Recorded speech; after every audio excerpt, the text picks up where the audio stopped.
Close your eyes for a moment and let the world outside your window grow very, very far away. Imagine a city older than most nations, a city built on 7 hills, crossed by a slow brown river, crowded with the ghosts of emperors and poets and saints. The air smells faintly of old stone, warmed by centuries of sun. The streets are narrow, worn smooth by the passage of 10,000 pilgrimages. And at the edge of a great open square, flanked by the sweeping arms of colonnades that seem to reach outward like an embrace, there is a gate. It is not a dramatic gate. It is not the sort of gate that appears in adventure stories, bound in iron and draped in torchlight. It is in fact rather quiet. The stone around it is old, softened by time, touched by the same pale Roman sunlight that has touched everything here for 2,000 years. And standing at that gate, perfectly still, perfectly upright, is a man in a uniform so colorful it almost seems like something dreamed rather than designed. Stripes of red and blue and yellow, a tall plumed helmet, a halberd, a long pole weapon that looks more like something borrowed from a Renaissance painting than carried by an actual soldier in an actual century, resting at his side at a precise angle. He doesn't move. He barely seems to breathe. He has been standing there for hours. He will stand there for hours more. And when his shift ends, another man exactly like him will take his place. And so it has gone, in one form or another, for over 500 years. This is the Swiss Guard. This is the world's oldest continuously operating standing army. And tonight, we are going to wander quietly through their story. Not the polished postcard version, but the real one. The one made of cold mountain mornings and long marches and moments of extraordinary sacrifice in the shadow of burning Rome. The one made of young men from small Swiss cantons who crossed the Alps and pledged their lives to protect a man they had never met in a city they had only heard described in sermons. It is a story that stretches from the late 1400s to the present day, from mercenaries for hire to guardians of the faith, from the dust of Renaissance Italy to the quiet corridors of a city-state the size of a neighborhood. It is, like all the best history, a story about ordinary people placed inside extraordinary circumstances and asked to rise to them. So settle in. Let your breathing slow. Let the weight of the day release itself from your shoulders, from your jaw, from all the small places you carry tension without noticing. The gate is quiet tonight, the guard is still, and the story is waiting. Before we continue, if you found your way here, to this channel, to these slow stories from the past, it would mean the world to me if you'd take just a moment and hit the like button. Leave a comment telling me where you're listening from and what time it is where you are. I'm on my way to 1,000 subscribers, and every single one of you brings me closer. If you have a little sleepy hype left in you tonight, send it this way. And if these stories help you drift off to somewhere quieter, please subscribe. It costs you nothing, and it means everything. Now, back to Rome. Part 2. The world that made them. Switzerland before the Guard. To understand the Swiss Guard, you have to understand something about Switzerland in the 1400s and early 1500s. And to understand that, you have to set aside everything the word Switzerland conjures in the modern imagination. The watches, the chocolate, the banks, the clean, orderly, quietly prosperous image of a country that seems to have made neutrality into an art form. None of that was the Switzerland that produced the first guardians of the Vatican. The Switzerland of 500 years ago was a collection of small, rugged, largely poor mountain cantons, semi-autonomous territories loosely bound together in what was called the Old Swiss Confederacy. The land was beautiful, as it still is, all green valleys and high cold passes and rivers running fast over stone. But it was not a land that produced great wealth.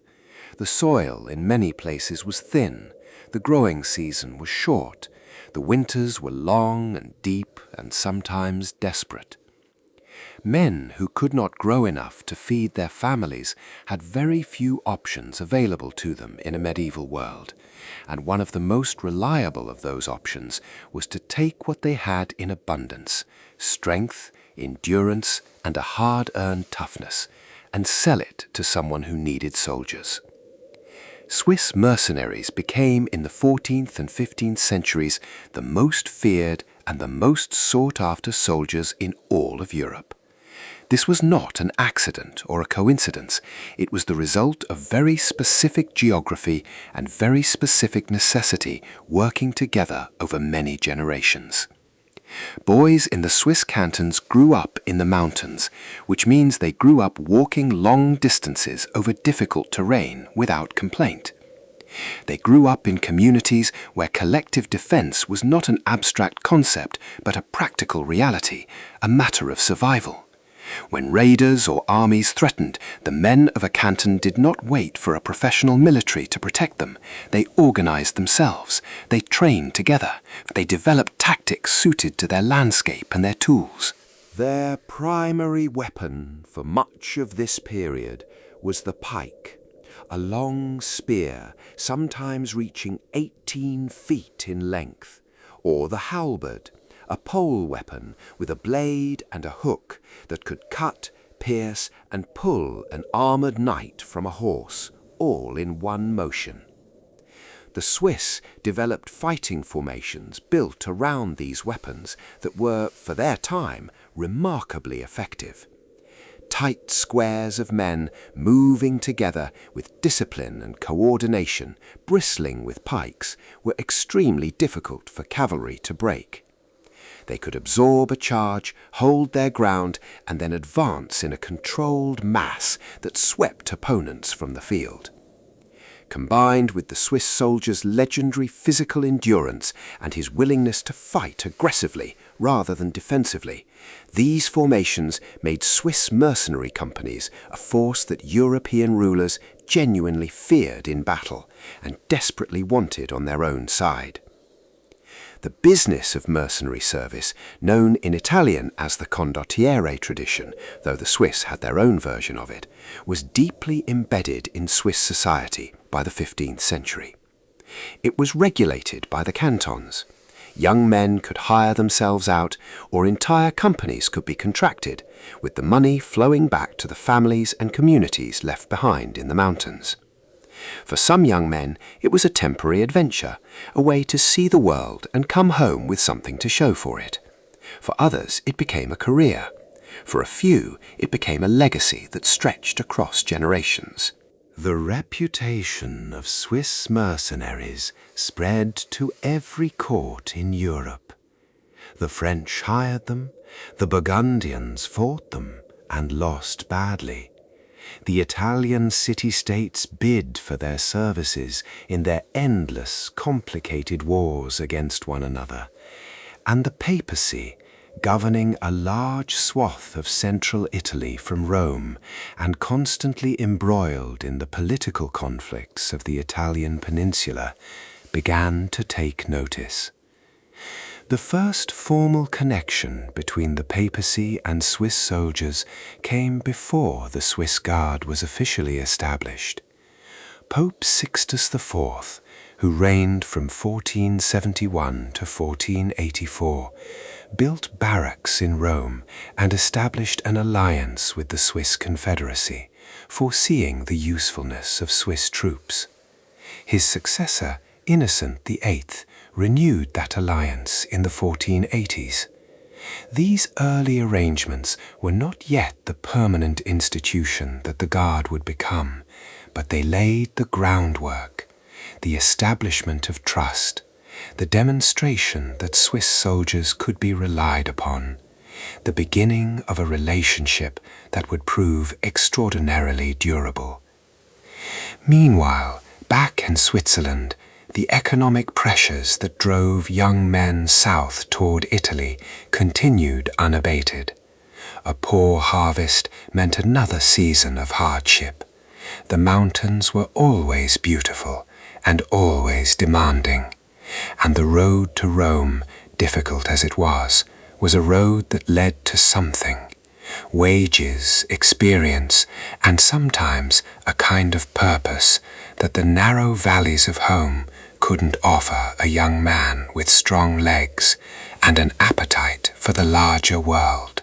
It's worth pausing here, in the quiet of this late hour, to think about what it meant to be one of those young men. To be 20 years old in a small Swiss village, perhaps in the canton of Uri or Schweiz or Unterwalden. To have grown up hearing stories of the wars in Italy, of the great cities along the peninsula, of Rome itself, the eternal city, the seat of the church, the place where St. Peter himself had walked. To be handed a halberd and told you were going south. To pack your few belongings and join a column of men marching down through the Alpine passes with the cold wind at your back and the unknown stretched out in front of you like an open field. Those men, those long ago young men from the mountains of Switzerland, are the invisible foundation of everything that followed. Part 3. Pope Julius II and the birth of the Guard. The man who turned this tradition of occasional Swiss service into something permanent, something institutional, was one of the most remarkable figures of the Renaissance. Pope Julius II is not particularly well known to most people today, outside of art history circles. He tends to be remembered primarily as the man who commissioned Michelangelo to paint the ceiling of the Sistine Chapel, and who reportedly spent years in tense, frustrating, occasionally volcanic argument with that artist over the progress of the work. But Julius was far more than a patron of the arts. He was a warrior pope in the most literal sense of the term, a man who had spent his career as a cardinal maneuvering through the brutal politics of the Italian peninsula, and who, upon becoming pope in 1503, threw himself into the project of consolidating and defending the papal states with the energy and determination of a military commander. He wore armor. He led troops in the field himself, sitting on horseback in full regalia during sieges, directing operations with an imperiousness that left his aides simultaneously awed and terrified. He was not a gentleman, he was not a particularly patient man, but he was decisive, and he understood that the papacy, for all its spiritual authority, existed in a political world that respected power, and that power, in the Italian peninsula of the early 16th century, required soldiers you could count on. The context matters here. Italy in 1505, when Julius began the process that would create the Swiss Guard, was a mosaic of competing interests that would have been exhausting to navigate, even without foreign powers constantly inserting themselves into the mix. The French, under Louis XII, controlled the Duchy of Milan. The Spanish had interests in the south. Venice was powerful and suspicious. The smaller Italian states, Ferrara, Mantua, Florence, were caught between larger forces and constantly making and breaking alliances. The Papal States, stretching across much of central Italy, were defended by a combination of hired mercenaries and local troops that Julius did not entirely trust. Swiss mercenaries, by contrast, had demonstrated their value repeatedly. Julius had seen them fight. He had seen their discipline, their effectiveness, their legendary loyalty to contracts. And in 1505, a Swiss bishop working at the Vatican, a man named Matthias Scheiner, who would later become a cardinal and one of the most influential Swiss churchmen of his age, proposed to Julius that the papacy should establish a permanent Swiss corps under the direct control of the Pope. Not a temporary hire, not a company contracted for a specific campaign, a permanent guard, a standing force loyal to the pontiff and to no one else. Julius liked the idea. More than that, he acted on it. He approached the Swiss Confederacy, negotiating through the proper channels. The Swiss were very particular about the proper management of their mercenary arrangements, which were regulated by cantonal governments. And an agreement was reached. A contingent of Swiss soldiers would march to Rome and take up permanent service as the Pope's personal guard. The date they arrived is burned into the memory of the Swiss Guard to this day. The 22nd of January, 1506, a cold month in Rome. The column of soldiers that marched through the streets of the city that morning numbered approximately 150 men. They had traveled from the Swiss cantons under the command of a man named Caspar von Silenen, who became the first commander of the guard. They marched to St. Peter's, where they were received and reviewed, and formally entered into the service of the Holy See. 150 men. That's not an army. By the standards of the time, it was barely even a company. But the significance of what happened that January day was never really about the numbers. It was about the commitment. It was about the establishment of a relationship between a mountain confederacy and the leadership of the Catholic Church that would, in ways no one present on that cold Roman morning could have predicted, endure for more than 5 centuries. Julius himself would not reign for many more years. He died in 1513, his body worn out by decades of hard living and harder campaigning. But the institution he had founded outlasted him. It outlasted the politics that had motivated him. It outlasted the particular crises of the Italian Renaissance that had made him feel he needed it. It became, in time, something older and deeper than any of the original practical calculations. It became a tradition, which in Rome is something very close to sacred. They came from across the Swiss cantons, Uri, Schweiz, Unterwalden, Lucerne, Zurich, the same places that had been sending soldiers south for generations, the same mountains, the same tight-knit communities where military service was woven into the fabric of ordinary life. They were, for the most part, young men in their late teens and 20s, physically formidable in the way that the combination of mountain living and military training produced, lean, strong, capable of sustained physical effort under difficult conditions, accustomed to carrying heavy loads over long distances in all weathers. Most of them would have spoken a German dialect as their primary language, with perhaps some French or Italian kicked up along the way. Latin, the language of the Church, was likely beyond most of them, unless they had received some formal education, which many had not.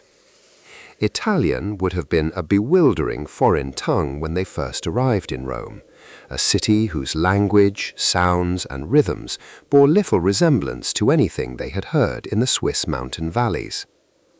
And Rome itself would have been overwhelming in a way that's difficult to imagine from this distance. These were men from a relatively sparse rural landscape, and Rome in 1506, though much smaller and less populated than the Rome of Julius Caesar's day, was still, by any standard of the early 16th century, a vast, complex, noisy, chaotic, extraordinary place. The ruins of ancient temples and amphitheaters stood among medieval churches and Renaissance palaces in a jumble of time periods that seemed almost designed to disorient anyone arriving for the first time. The streets were crowded with pilgrims, merchants, priests, nobles, and every variety of person that a great religious and political center tends to attract. They were housed in barracks adjacent to the Vatican complex. The arrangements were not luxurious.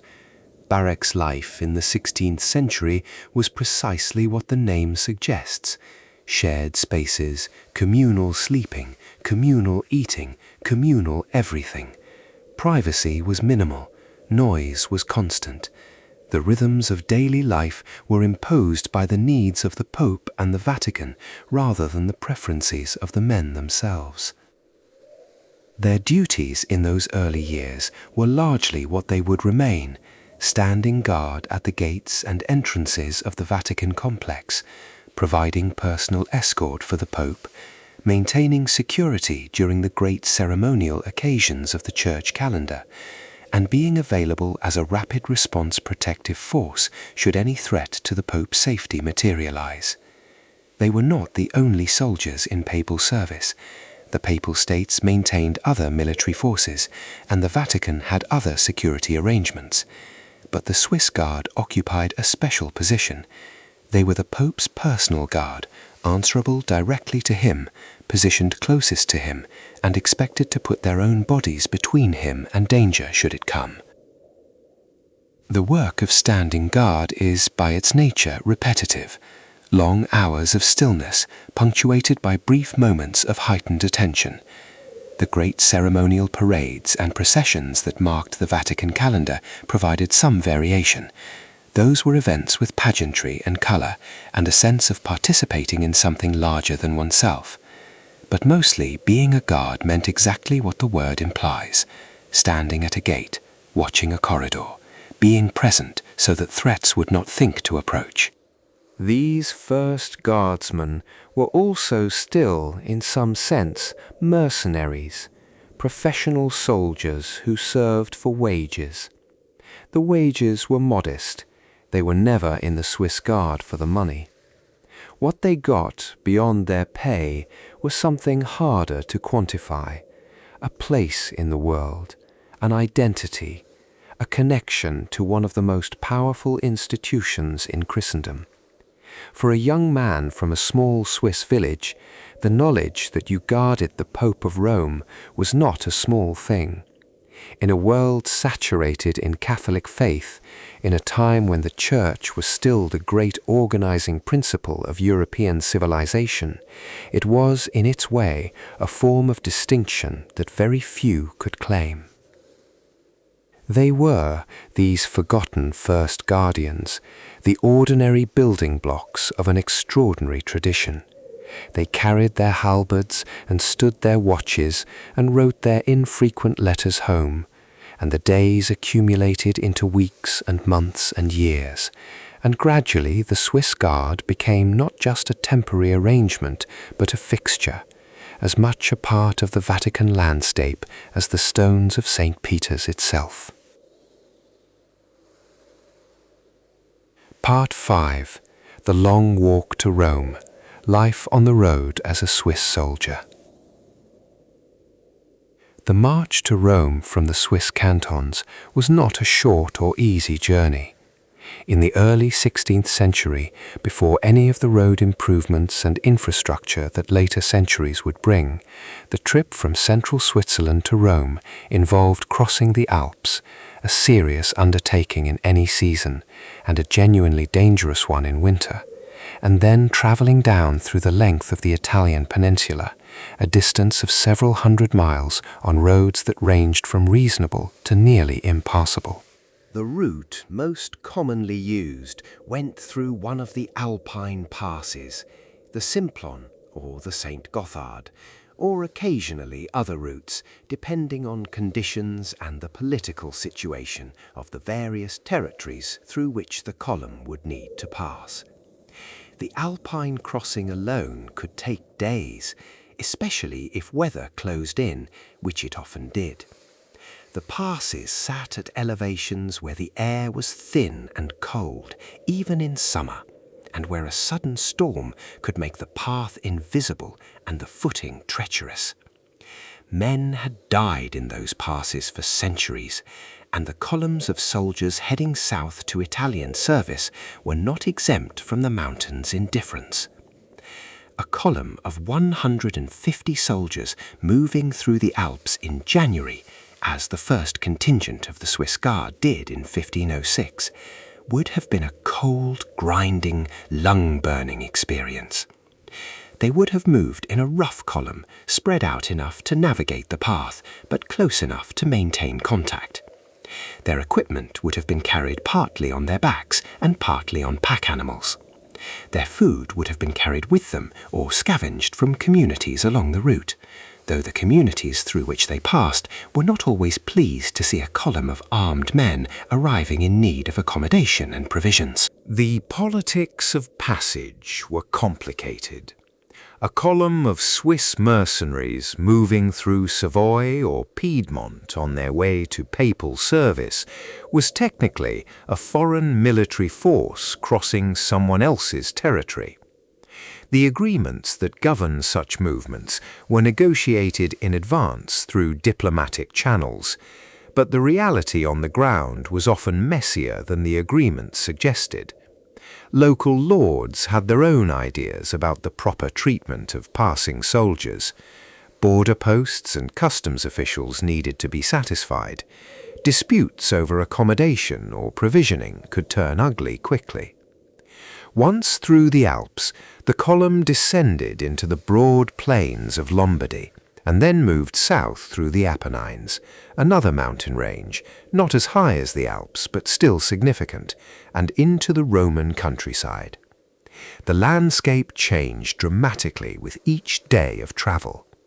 The tight, vertical world of the Swiss mountains opened first into the wide, misty flatness of the Po Valley, then into the rolling hills of Tuscany, then into the more open country of Lazio, and finally into the approach to Rome itself.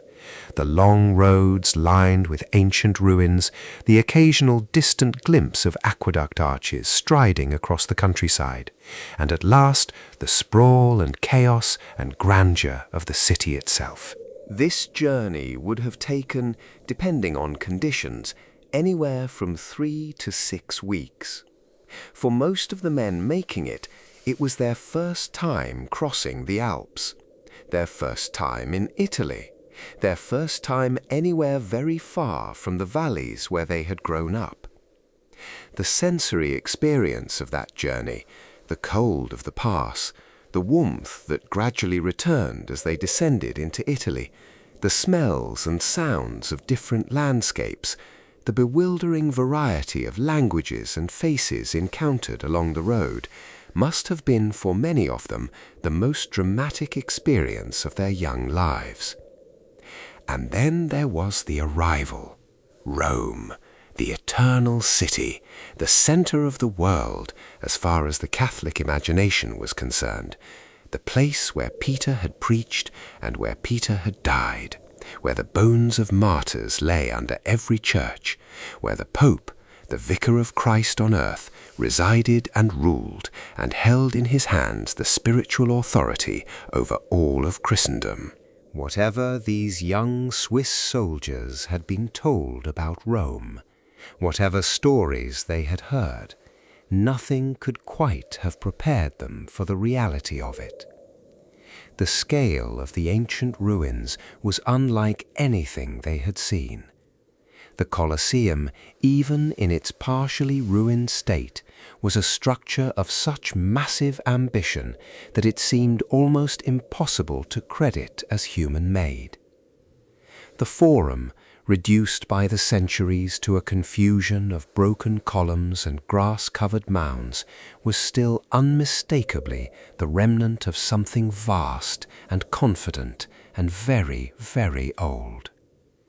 The churches were piled on top of each other, built over earlier churches, over pagan temples, over the scattered bones of a civilization that had been great when the Swiss mountains were still inhabited by nameless tribal people. And in the middle of all this, the Vatican, the papal palace and the great unfinished basilica of St. Peter, rising above the right bank of the Tiber like a promise of what it would eventually become. It was here that the first guardsmen took their places, at the gates and in the corridors, and began the long, quiet, essential work of being guardians. Part 6. Inside the Vatican walls, daily life of a guard. Life inside the Vatican complex for a Swiss guard in the 16th century was defined by two things that seem, on the surface, somewhat contradictory: extraordinary privilege and profound monotony. These men had access to one of the most important places in the world. They moved through spaces that most people would never be permitted to enter. They stood in the presence of the Pope. And yet the daily reality of their existence was, for the most part, the same unvarying round of duties that defines military service in any era. The same watches to be stood, the same drills to be endured, the same meals to be eaten in the same barracks, the same hierarchy to be navigated. The day for a guardsman began early. The Catholic liturgical calendar imposed a rhythm on Vatican life that was both spiritual and practical. The various canonical hours that punctuated the day with prayer meant that the complex was never entirely still, never entirely quiet, from before dawn until well after dark. Mass was said. Vespers were sung. The great ceremonies of the church year, Christmas, Easter, the feast days of saints, papal audiences, consistories, the reception of ambassadors and visiting monarchs, created a constant backdrop of ceremonial activity against which the guardsmen performed their duties. Standing guard at a gate sounds simple. In practice, it required a specific and demanding kind of attention. A guardsman's job was to control access, to know who had legitimate business in the areas he was protecting, to recognize faces, to be familiar with the complex permissions and hierarchies that determined who could go where and when. The Vatican in this period was not simply a church, it was also a court, a center of political power, diplomatic activity, and administrative governance. Ambassadors arrived with their retinues, cardinals came and went with their attendants, petitioners, artists, merchants, priests, nobles, and every other type of person sought entry for their various purposes. The guardsman at the gate had to make quick judgments, be appropriately deferential to those of high rank, be appropriately firm with those who lacked legitimate authorization, and all the while maintain the posture and bearing that the role required. Slouching at your post was not acceptable. Inattention was not acceptable. Falling asleep on watch was a serious offense that could result in significant punishment. The standards were high, and the enforcement of those standards was continuous. Training continued even for established guardsmen. Weapons drill was a regular feature of life. The halberd required practice to use effectively, and the fighting formations that made Swiss soldiers valuable were skills that atrophied without regular rehearsal. Physical training maintained the strength and endurance that the role demanded, and the particular skills required for the specific duties of papal guard, the ceremonial movements, the correct protocols for different types of occasions, the procedures for responding to different kinds of threats, all had to be learned and kept sharp. The barracks where the guardsmen lived were located within the Vatican complex itself. The accommodation was better than a common soldier's billet in a campaign army, but it was not comfortable by any standard of luxury. Shared sleeping quarters, communal meals, the rhythms of life dictated by the needs of the institution rather than personal preference. Free time, when it existed, had to be spent within the walls or with permission to venture into Rome, and Rome, for all its attractions, was also a city full of dangers and temptations that a guard who was supposed to maintain his discipline was well advised to treat with some caution. The food was adequate. The Vatican maintained its own kitchens and its own supplies. The guardsmen ate well enough by the standards of their time, better than they would have eaten at home in the Swiss mountain villages, almost certainly. The wine of the region was available. On feast days, the tables were more generous than usual. These small pleasures, a better meal, a moment's rest in a courtyard, the distant sound of church music drifting through an open window, were not nothing. In a life defined by duty and routine, they were the textures that made the days endurable and sometimes even pleasant. What did these men think about as they stood their long watches in the most powerful religious institution in the world? History doesn't record their inner lives in any systematic way, but they were human beings, and we can imagine well enough. They thought about home, about the mountains and the valleys they had left behind, about the people waiting for them there, or perhaps not waiting, perhaps moving on, forming other attachments, while the young man who had gone south to be a guard became, in some diffuse way, a distant figure, more imagined than remembered. They thought about money, about how much they had earned and how much they were owed, and what they might do with it when their service ended, about whether to re-enlist for another term or go home, about the cost of things in Rome, which was higher than anything they had paid at home. They thought about religion. They were, after all, Catholic men in Catholic service, standing guard in the holiest city in Christendom. The faith that had brought them here was not merely a formality. For many of them, it was a genuine motivating force, the sense that what they were doing had a sacred dimension that elevated it above ordinary military service. They were protecting the Vicar of Christ. Whatever their personal sins and doubts and human failings, that was the frame through which they understood their purpose. And sometimes, perhaps in the long, still hours of a night watch, they thought about what it would mean to actually have to do what they had sworn to do, to put themselves between the Pope and danger, to stand their ground when the threat was real and immediate and terrifying. They hoped, in the way that soldiers always hope, that this moment would never come. And most of them, most of the time, were right to hope. Most of their watches passed in perfect uneventfulness. But for one generation of guardsmen, the moment did come, and it was beyond anything they could have imagined.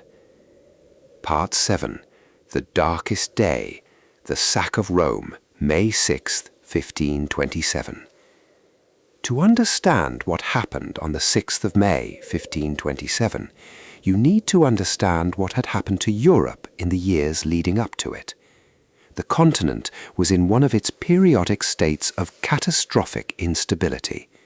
The Italian Wars, a series of conflicts that had been grinding on since 1494, had turned the Italian peninsula into a battlefield for competing great powers, with France and the Holy Roman Empire as the primary contestants, and the Italian states, including the Papal States, caught between them.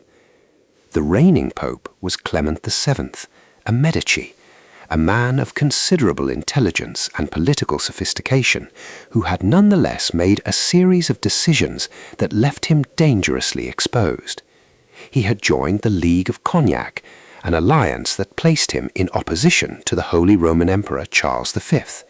Charles was the most powerful ruler in Europe, governing Spain, the Low Countries, much of the Italian peninsula, and vast new territories in the Americas. He was not a man who took opposition lightly. The force that Charles directed toward Rome in the spring of 1527 was not, strictly speaking, a planned military operation. It had started that way, an imperial army moving south through Italy, but by the time it arrived at the walls of Rome, it had become something more chaotic and more dangerous than any organized campaign. The army was enormous, somewhere around 20,000 men, German Landsknecht mercenaries and Spanish infantry, but it was also mutinous, unpaid, hungry, and in a state of barely contained fury. Their commander, the Duke of Bourbon, had been trying to control them while simultaneously promising them the plunder of Rome as their reward. On the morning of the attack, in the fog before dawn, Bourbon himself was shot and killed, some accounts say by Benvenuto Cellini, the goldsmith and artist who was among Rome's defenders, though the claim has never been definitively proven. The loss of their commander did not stop the imperial forces. If anything, it made them more dangerous because it removed the last moderating influence on their behavior. Rome's defenses were inadequate. The city's militia numbered around 5,000 men. The papal forces were outnumbered by roughly 4 to 1. And protecting the Vatican and the Pope directly, standing between Clement VII and the onrushing storm, were 189 Swiss guards. 189 men against 20,000. The attack began in the early morning hours of the 6th of May. The imperial forces breached the walls of Rome in multiple places. The militia defending the outer defenses collapsed quickly. They were no match for the professional soldiers who opposed them. The fighting came rapidly toward the Vatican and toward the steps of St. Peter's, where the Swiss Guard made their stand. What happened on those steps in those terrible hours of the morning of May 6th has been debated by historians for 5 centuries. The details differ depending on the source, but the broad outline is clear and consistent. The Swiss Guard fought. They fought against odds that made survival essentially impossible. They fought knowing that their purpose was not to win. There was no possibility of winning against 20,000 soldiers, but to buy time, to give the Pope a chance to escape. The escape route was a passageway called the Passetto di Borgo, an 800-meter corridor built into the top of a medieval wall that connected the Vatican to the Castel Sant'Angelo, the great circular fortress on the bank of the Tiber that had served as a papal refuge for centuries. It was through this passage, narrow and dimly lit, that Pope Clement VII fled, accompanied by 42 Swiss guards under the command of Lieutenant Hercules Goldley of Zurich, as the imperial forces broke through the outer defences below. 42 men went with the Pope. 147 stayed behind. The Swiss Guard captain, Caspar Royst, was among those who stayed. He was wounded in the battle, wounded and unable to move, and was reportedly killed where he lay by imperial soldiers, despite the pleas of his Swiss wife, who tried to shield him. The details of his death are recorded in accounts written in the aftermath, and they carry a particular weight. This was not an anonymous soldier, but a named individual, a man with a wife, a man who had led his soldiers to their final stand and who died there among them. Of the 189 men who began that morning, 147 died.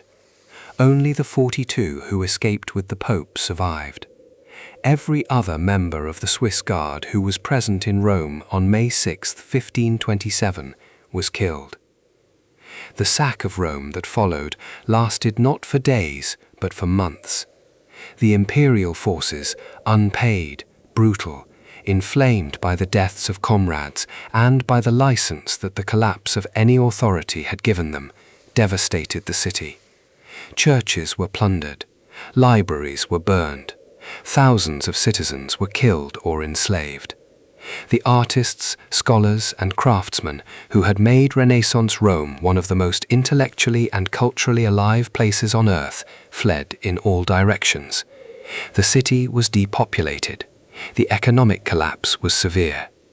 Many historians regard the sack of Rome as the effective end of the Italian Renaissance, the moment when the golden age of that extraordinary cultural flowering came to its brutal conclusion. Pope Clement VII watched from the Castel Sant'Angelo as the city he had ruled was destroyed below him.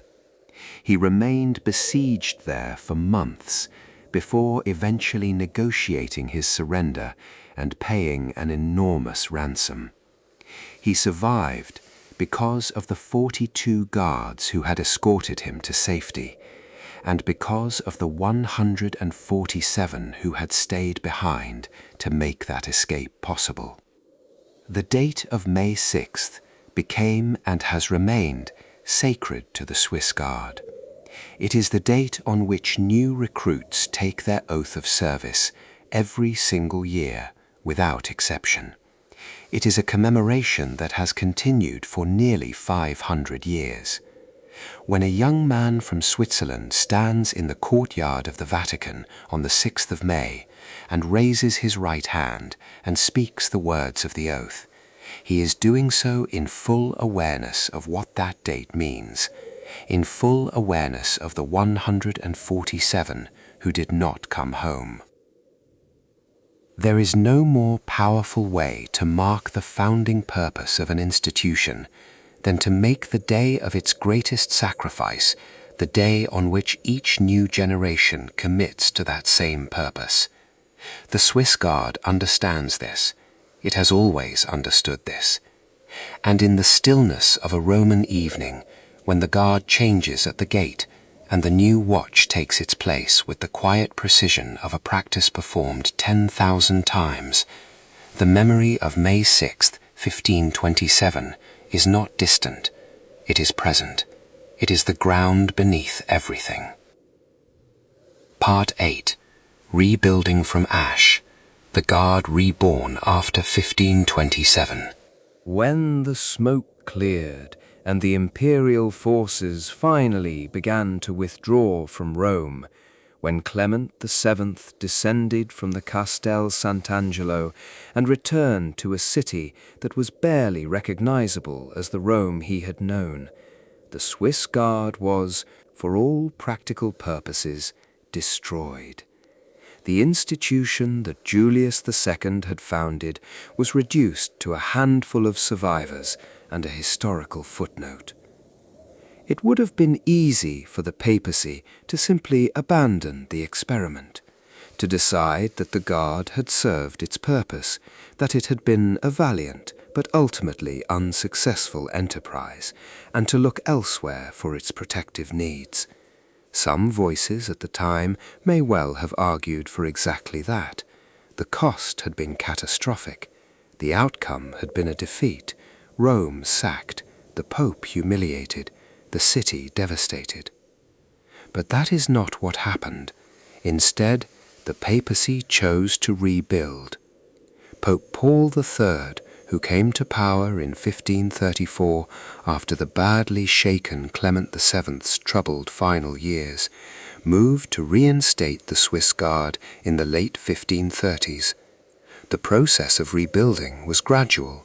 It took time to recruit new men from Switzerland, to re-establish the agreements with the Swiss cantons, to reconstruct the organizational structure that the catastrophe of 1527 had shattered.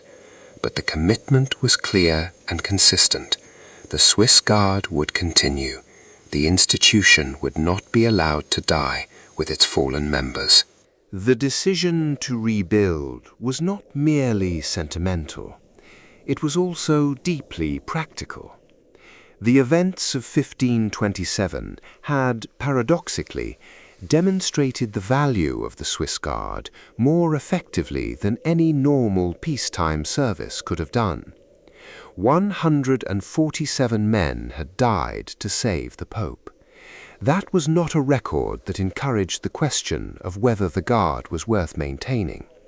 It was a record that made the answer to that question permanent and irrefutable. The reconstituted Guard in the later 16th century settled into the patterns that would, with various modifications over the centuries, define it to the present day. The numbers stabilized, the organization became more formalized. The relationship between the Guard and the papacy deepened from a practical security arrangement into something more like a permanent partnership, an institution with its own history, its own traditions, its own culture. New challenges arose over the following centuries that required the Guard to adapt. The religious conflicts of the Reformation period created new kinds of political and theological tensions that affected every institution connected to the Catholic Church. The gradual transformation of European warfare, the increasing importance of gunpowder weapons, the changing tactics and technologies of armies, meant that the traditional Swiss mercenary fighting style, built around pike formations and halberds, was becoming less relevant to the actual conduct of large-scale military operations. The Guard evolved in response, taking on more clearly the character of a personal protection force rather than a combat unit, developing the ceremonial dimensions of its role more fully, and gradually becoming what it is recognized as today. Not a fighting army in the medieval sense, but an elite security and ceremonial corps with an ancient lineage. There were periods of crisis. The Napoleonic Wars brought one of the most severe. When Napoleon's forces occupied Rome in 1798, the Swiss Guard was disbanded, the only time in its history, apart from the aftermath of 1527, when the institution ceased to exist. The brief suppression lasted until 1800, when it was reconstituted. A further disruption came in 1809, when Napoleon annexed the Papal States and the Guard was again suspended, before being restored in 1814 after Napoleon's fall. These interruptions were traumatic, but ultimately temporary. The institution proved more resilient than the political circumstances that threatened it. Through all of these vicissitudes, the essential identity of the Swiss Guard remained constant. They were the Pope's Guard. They came from Switzerland. They served out of a combination of professional commitment and faith. They stood their watches and performed their ceremonies, and maintained the unbroken thread of tradition that linked them back through the centuries to those first 150 men who had marched through the Alps in January of 1506. Part 9. The uniform and its secrets, what they wear and why. There is perhaps no more immediately recognizable sight in all of Rome than a Swiss guardsman in full ceremonial dress. The uniform is visually arresting in a way that stops tourists mid-stride, that appears in uncountable millions of photographs, that has come to serve as one of the most distinctive symbols of the Vatican itself. It is also the subject of one of the most persistent myths in popular history, the belief widely repeated and almost universally incorrect that the uniform was designed by Michelangelo. Let us set that particular piece of mythology aside immediately and gently.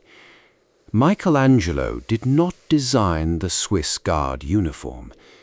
Michelangelo was a painter and sculptor of extraordinary genius who spent years in an often turbulent working relationship with Pope Julius II, and who is responsible for some of the greatest artworks in human history.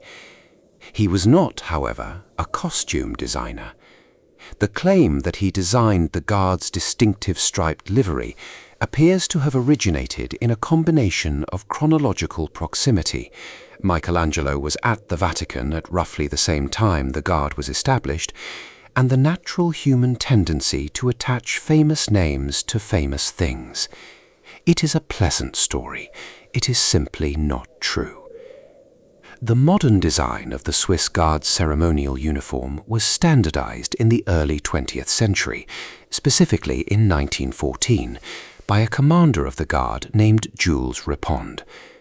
Ripond was a meticulous man with a deep interest in historical accuracy, and he based his design on careful study of Renaissance-era depictions of Swiss and papal soldiers, particularly the frescoes of Raphael, Michelangelo's contemporary, and in some ways his artistic rival, who painted several works in the Vatican Palace that include detailed representations of soldiers' dress. Ripond drew on these sources to create a uniform that was simultaneously grounded in historical precedent and designed to function practically as a ceremonial and protective garment. The color scheme of the famous gala uniform, the broad stripes of red, dark blue and yellow, is connected to the Medici family, whose colors they are. The Medici connection to the papacy was long and complex. Several members of the family had held the papacy, including Leo X and Clement VII, the latter being, of course, the pope whose escape from the sack of Rome was made possible by the sacrifice of 147 guardsmen. The use of Medici colors in the uniform is a historical reference embedded in cloth and thread, visible to those who know how to read it. The full ceremonial uniform consists of far more pieces than the casual observer might realize. The doublet, the main body of the upper garment, is a heavily constructed piece, tight-fitted and reinforced in the characteristic stripes. Over this, depending on the occasion, a breastplate of polished steel may be worn.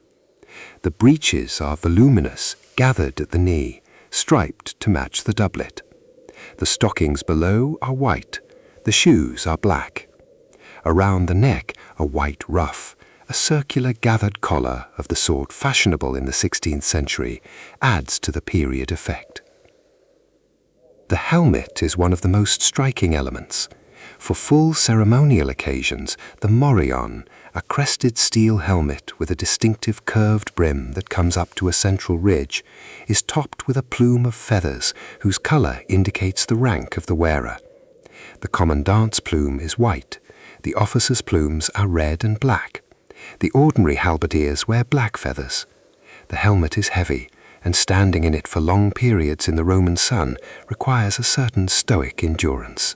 The halberd carried by the guardsman in ceremonial dress is not a decorative prop.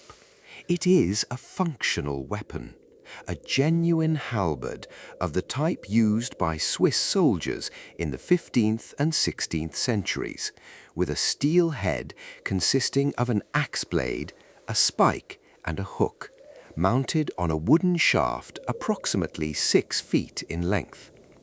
Guardsmen are trained to use it correctly. Its presence is not purely symbolic, though it has come to carry enormous symbolic weight.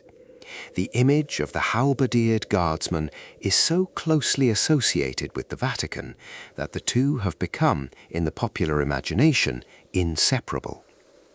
But the ceremonial uniform is only one of several outfits that the modern Swiss Guard wears. For daily duty at the gates and entrances of Vatican City, the guardsmen wear a more practical blue uniform with a beret. Still distinctive, still clearly identifiable, but far more suited to hours of active work than the billowing velvet of the gala dress. This is the uniform most people actually encounter when they approach the Vatican's entry points, and it is, in its quieter way, just as specifically designed and just as carefully maintained as the ceremonial version. In October of 2025, the Swiss Guard unveiled yet another uniform, a formal black wool suit intended for diplomatic receptions and official dinners outside the Vatican walls, when the full ceremonial uniform would be too elaborate and the daily blue uniform too casual. This new uniform was, intriguingly, actually a revival of an older design, a formal suit worn by Swiss Guard officials that had fallen out of use in 1976 and was now being restored to service. The fact that the Guard was reaching back into its own history to find appropriate dress for new circumstances says something rather eloquent about the institution's relationship with tradition. Each uniform takes at least 30 hours to make. That figure alone, 30 hours for a single uniform, communicates something about the seriousness with which the Guard regards its visual presentation. These are not mass-produced costumes. They are individually constructed garments, each one made to fit a specific person, each one embodying in its construction the same commitment to precision and correctness that the Guard is supposed to embody in its service. They are made in Switzerland, which is appropriate. Even the cloth of the uniform maintains the connection to the country of origin that defines the institution. Part 10. The weapons they carry, from halberds to handguns.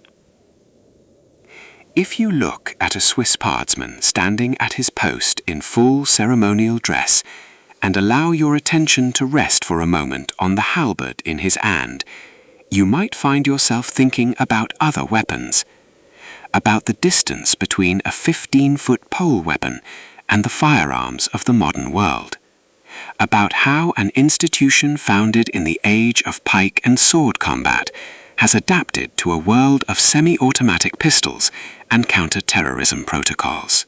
The answer, as with so much of the Swiss Guard's history, is that the adaptation has been real and substantial, but that the connection to the past has never been entirely severed. The halberd is the oldest weapon in the Guard's arsenal and the most immediately visible one. It is the weapon of the Swiss mercenary tradition, the tool that made Swiss fighting formations so effective in the 14th and 15th centuries, capable of stopping cavalry charges and cutting through armored formations with brutal efficiency. In the context of the modern Swiss Guard, the halberd serves primarily as a ceremonial weapon, but it is treated as a real weapon, and its users are trained to use it as such. The correct handling of a halberd requires practice. The stances, the movements, the transitions between positions, these are drilled and maintained as a matter of institutional discipline, even though the likelihood of a halberd being employed in actual combat in the 21st century is, to put it mildly, remote. The sword is also part of the ceremonial arsenal. Swiss Guards in full dress carry a straight-bladed sword, again, not a decoration, but an actual weapon, kept sharp and maintained with the same attention given to every other piece of equipment. The sword drill, like the halberd drill, is a practiced and carefully maintained skill. But the real security capability of the modern Swiss Guard rests on considerably more contemporary foundations. Following the assassination attempt on Pope John Paul II on the 13th of May 1981, an event that shocked the world and fundamentally changed the security posture of the Vatican, the Guard underwent a significant upgrade in both training and equipment. The man who shot John Paul II in St. Peter's Square was a Turkish gunman named Mehmet Ali Akça, and the attack came terrifyingly close to killing the Pope.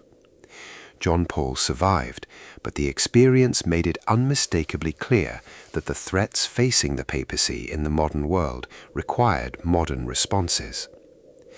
The Swiss Guard now carries the Sig Sauer P220 pistol, a Swiss-made semi-automatic handgun that has become one of the most respected service weapons in the world.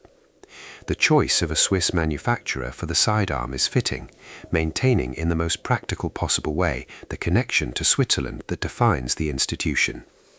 The guardsmen who carry it are trained to the standard of a modern protective detail. They understand shooting, they understand threat assessment, they understand the use of force in complex and rapidly changing situations. Beyond the firearms, the modern Swiss Guard trains in unarmed combat, hand-to-hand techniques appropriate to close-quarters protective work. They study crowd psychology and crowd management. They cooperate with the Corps of Gendarmerie of Vatican City, which handles the broader law enforcement functions within the city-state, and they work in coordination with Italian security forces when major events bring large crowds to the area around the Vatican.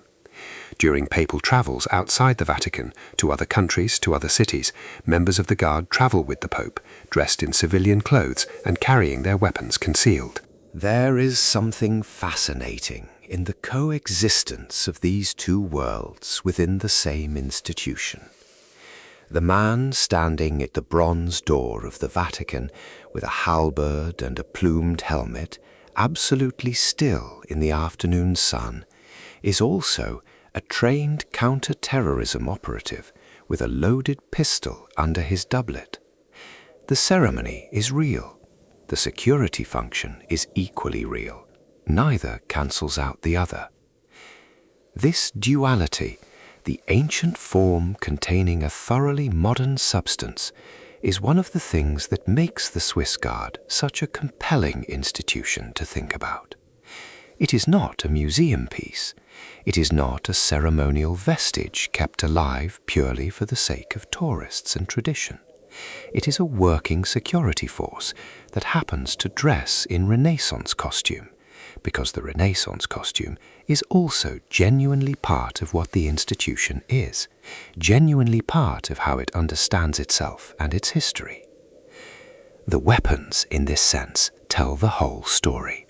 The halberd speaks of 500 years of continuity, of the mountain soldiers who brought this weapon to Rome in 1506, and whose successors still hold it today. The Sig Sauer speaks of the necessity of adaptation, of the recognition that tradition without effectiveness is hollow, that honoring the past does not mean refusing the present. The two weapons coexist without contradiction, because the institution that carries them has found a way to be, simultaneously, both ancient and alive. Part 11. Becoming a Guardian. The modern path to the Swiss Guard. Every year, on the 6th of May, new recruits take the oath of the Swiss Guard. They stand in the courtyard of St. Damasus within the Apostolic Palace in their new uniforms, and they raise their right hands, and they speak the words that hundreds of generations of guardsmen have spoken before them. The ceremony is solemn and beautiful and carried through with the precision that the Guard applies to everything. And the young men who stand there have arrived at that moment through a process that is, by any standard, genuinely demanding. The requirements to become a Swiss Guard begin with the basics and move quickly to the specific. A candidate must be male. This has been a matter of ongoing discussion in recent years. The Vatican has been reconsidering this requirement, and in 2025, news emerged that a renovation of the Guards' barracks was being planned in a way that could, in theory, one day accommodate female recruits. But at present, the requirement stands. The candidate must also hold Swiss citizenship. The connection to Switzerland is fundamental and non-negotiable. He must be Catholic, a practicing member of the church he will serve. He must be between the ages of 19 and 30. He must be at least 174 centimeters tall, roughly 5 feet 8.5 inches, a requirement that ensures a physical standard, while also, on the ceremonial side, giving the Guard its characteristic uniformity of appearance. Beyond these basic criteria, a candidate must have completed his basic military training with the Swiss Army. The Swiss militia system means that virtually every Swiss male has had this experience, so this is less an additional hurdle than a natural prerequisite. He must hold at least a high school diploma or equivalent professional qualification. He must have a driver's license. He must have, in the Guards' formal language, an impeccable reputation, meaning a clean record, no criminal history, no conduct that would reflect poorly on the institution or the church. The application process involves background checks, interviews, and psychological and physical assessments. The men who pass these filters and are offered a place in the Guard are committing to a minimum service of 26 months, slightly over 2 years.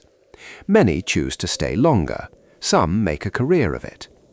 When a new recruit arrives at the Vatican to begin his service, his first challenge is often the most immediately pressing: Italian. Most Swiss Guards come from German-speaking or French-speaking cantons, and while they may have some exposure to Italian, the Vatican operates primarily in Italian, and the ability to communicate in that language is essential for the practical work of the job. Italian lessons begin immediately and continue intensively throughout the first year of service. By the end of that first year, a halberdier, the basic rank, named for the weapon, is expected to be fluent enough to handle the everyday interactions that gate duty requires: directions, explanations, the management of the endless stream of tourists and visitors who arrive at Vatican City's entrances. The training covers not just language, but the full range of skills the role demands: weapons handling and drill, the halberd, the sword, and the modern firearms, physical conditioning, the Vatican's protocols and procedures, which are extensive and detailed, covering everything from how to present arms to the Pope to how to respond to a medical emergency in the crowd during a public audience. The ceremonial elements of the role are taught with the same seriousness as the security elements: the movements, the formations, the precise timing that makes a parade guard drill look effortless while actually requiring considerable practice. The barracks where the guards live is within the Vatican walls, a fact that defines the texture of daily life in immediate and constant ways. Living inside a city-state the size of a neighborhood means that the boundaries between work and personal life are unusually permeable. The Vatican is always there, around every corner. The bells of St. Peter's mark the hours. The sounds of the city, of Rome outside the walls, filter in as a constant reminder of the larger world just beyond the boundary. Despite the sometimes demanding conditions of the role, the Swiss Guard has never had difficulty attracting candidates. The prestige of the position is real and deeply felt, at least in Switzerland and among European Catholics more broadly. For a young Swiss Catholic man who meets the requirements, the opportunity to serve as a papal guard carries a weight of meaning that goes well beyond the practical details of the job. It is a connection to something very old and very significant. It is a form of service that has a genuine tradition behind it, not a manufactured one, not a marketing exercise, but a tradition rooted in real events, real sacrifices, real history. The men who arrive each year as recruits carry that history with them, whether or not they know all its details. They know about May 6th, 1527. They are required to know it. They know about the 147. They know that the date on which they take their oath is also the date on which their predecessors died. That knowledge, held with whatever combination of solemnity and ordinary young man pragmatism they bring to it, is part of what they are made of as guardsmen. Part 12. Guardians through the centuries, notable moments in history. The history of the Swiss Guard across 5 centuries is not, for the most part, a history of dramatic events. The dramatic events are the exception. They stand out precisely because the vast majority of the institution's existence has been defined by the quiet, steady, unremarkable performance of duty. But those exceptions are worth dwelling on because they illuminate the character of the institution in ways that 500 years of uneventful service, however valuable, cannot. We have already spent considerable time with May 6th, 1527. Let us move through some of the other significant moments, the ones that are less widely known, the ones that reveal different facets of what it has meant to be a Swiss Guard across the centuries. In 1571, a contingent of Swiss Guards participated in the Battle of Lepanto, the great naval engagement in which a Christian fleet, organized by Pope Pius V, defeated the Ottoman Empire's naval forces in the Gulf of Patras. The Swiss Guard is not primarily a naval force, and their role in this battle was limited, but their formal inclusion among the forces present is recorded in the Guard's own histories. It speaks to a period when the papacy was still an active military participant in the conflicts of the Mediterranean world. The 17th and 18th centuries brought the Guard through the complex politics of the Counter-Reformation and the Catholic response to the Protestant challenge. The Guard served a succession of popes who navigated extremely difficult political landscapes, and the institution adapted to each new context while maintaining its essential character. The daily life of a guardsman in these centuries was different in its details from that of his counterparts in 1506. The city of Rome itself was different, transformed by the great Baroque building projects of the 17th century into something altogether more grandiose and theatrical. But the fundamental nature of the role was unchanged. The Napoleonic era brought the most serious institutional crisis since 1527. When French forces occupied Rome in 1798 and declared it a republic, dissolving the papal government, the Swiss Guard was disbanded. The guardsmen who had been serving at the time either returned to Switzerland or scattered to whatever futures they could find. Pope Pius VI, stripped of his temporal power, died in French captivity in 1799. His successor, Pius VII, negotiated his way through the extraordinary complexities of the Napoleonic period with considerable skill, eventually reaching an accommodation with Napoleon and restoring the Swiss Guard in 1800.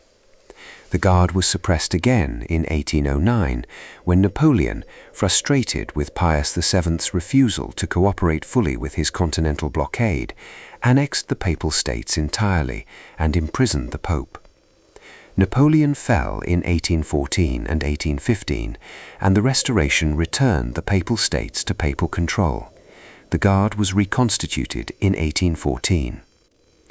The 19th century brought the Risorgimento, the movement for Italian national unification that ultimately, in 1870, led to the capture of Rome by the forces of the Kingdom of Italy and the effective end of the Papal States as a political entity. The papacy, bereft of its territorial possessions, retreated to the Vatican and entered the long period of the Roman question, the unresolved tension between the papacy and the Italian state that was not formally settled until the Lateran Treaty of 1929, which created Vatican City as an independent state. Through this entire turbulent period, the Swiss Guard continued to function as the papal bodyguard, smaller and with reduced practical scope in the absence of actual territorial governance to defend, but persistent, continuous, unbroken. The 20th century brought its own remarkable moments. In 1981, the attempt on the life of Pope John Paul II in St. Peter's Square was one of the most traumatic events in the modern history of the Vatican. The would-be assassin fired several shots in the crowd, wounding John Paul seriously. The response of the Swiss Guard, both the immediate physical response in the square and the broader institutional response in the aftermath, was critically examined and then significantly improved. A plainclothes guardsman who helped protect the Pope during the attack was later made commandant of the Guard. The heightened security protocols and expanded training that followed the 1981 attack transformed the Guard into a significantly more capable protective force, blending the ancient ceremonial traditions with fully modern security capabilities. In more recent decades, the Swiss Guard has continued to adapt to the changing nature of the threats facing the papacy. The rise of international terrorism, the increasing complexity of the public environment in which the Pope operates, the challenges of providing security during papal travels that take the pontiff to every corner of the world, all of these have required ongoing evolution in training, equipment, and coordination with external security services.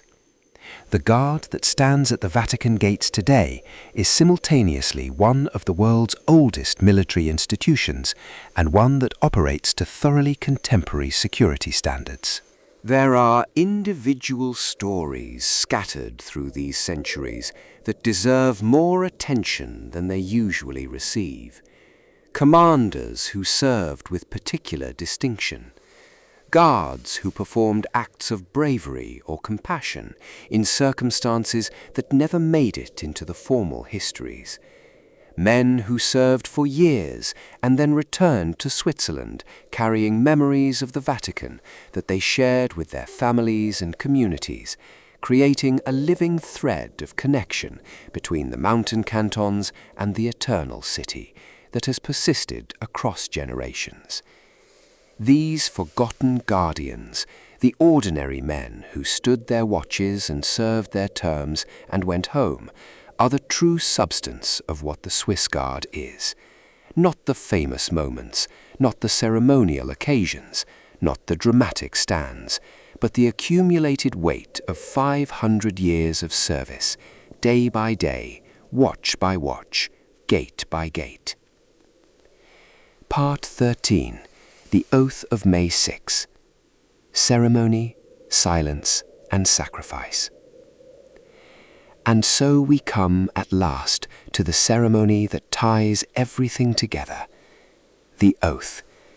The moment when a young man from Switzerland, dressed in a uniform that took 30 hours to make, standing in a courtyard inside the world's smallest sovereign state, raises his right hand and commits himself to the service of the Pope and the continuation of a tradition that stretches back more than 5 centuries. The ceremony takes place every year on the 6th of May. That date, the anniversary of the sack of Rome, the darkest day in the history of the Guard, is the anchor point of the institution's identity. The moment when the present reaches back to touch the past most directly. Every recruit who takes the oath knows what day it is. Every person present at the ceremony carries in their awareness the weight of what happened on this date in 1527. The ceremony is held in the courtyard of St. Damascus, one of the great open spaces within the Apostolic Palace complex. The setting is magnificent in the particular way that Vatican architecture tends to be magnificent. Not showy or loud, but assured, the confidence of an institution that has been accumulating beauty and significance for 2,000 years. The courtyard is surrounded by the layered facades of the palace, stone that has been here for centuries, stone that has watched many such ceremonies pass. The new recruits, typically between 20 and 30 men, the exact number varying from year to year, depending on the needs of the guard, stand in formation. Their uniforms are immaculate. Their halberds are at the correct angle. The precision of the formation reflects weeks of drill, the careful preparation that the guard brings to every public occasion.